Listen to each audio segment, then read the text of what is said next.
Pidato Ketua DPR Israel di Bali.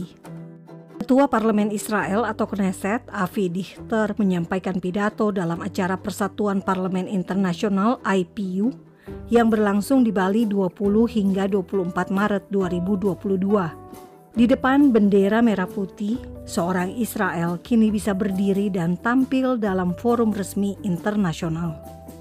Sungguh sebuah kemajuan bagi DPR Indonesia sebagai tuan rumah dan kebanggaan tersendiri bagi Fakta Israel. Sekedar informasi, Ketua Badan Kerjasama Parlemen di DPR saat ini adalah Fadlison dari Partai Gerindra dan wakilnya Bardani Alisera dari PKS. Keduanya hadir dalam forum yang sama dengan Israel.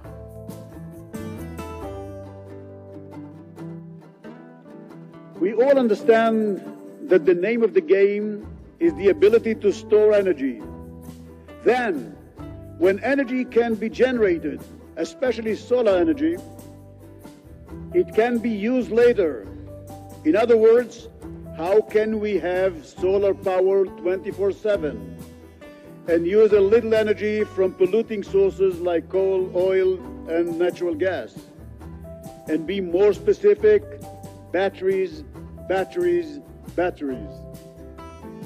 As legislators for parliaments around the world, we must recognize this fact and translate it into action items. First, to speed up the passage of legislation that supports milking the sun, collecting energy from the sun's rays and storing it using batteries or other techniques of storage. Second, government oversight, making sure governments set goals in order to achieve a dramatic reduction in greenhouse gas emissions as quick as possible. Third, all this, of course, depends on suitable and significant budget allocations. If all the countries of the world, both the developed and the developing nations, do not unite, we'll pass on this massive negative energy bomb to future generations with catastrophic effects on humanity.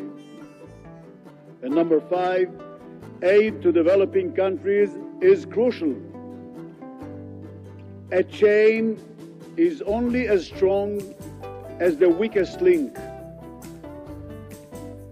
So what have we done in Israel?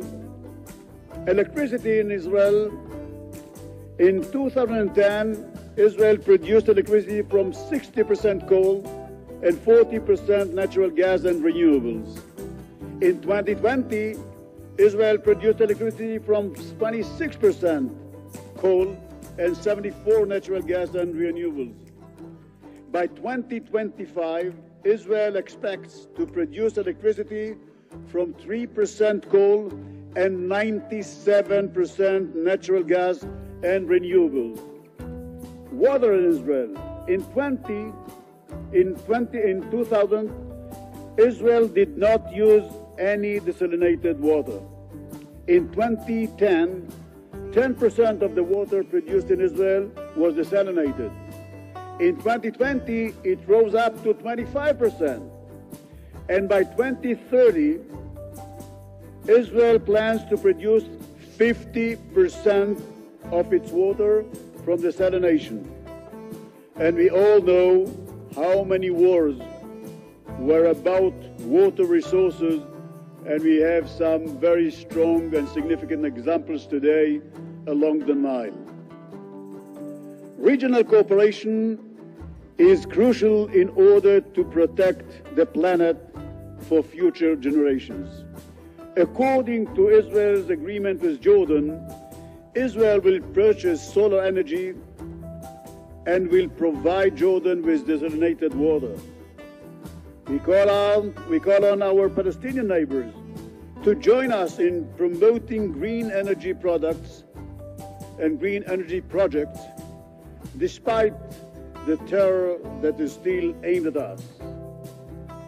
Because in the climate crisis, my friends, in the climate crisis, there are no international borders. Thank you very much.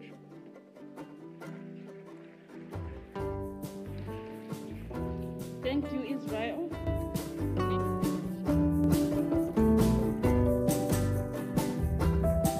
Saudara, damai selalu baik, perdamaian pasti baik. Salam damai dari Fakta Israel.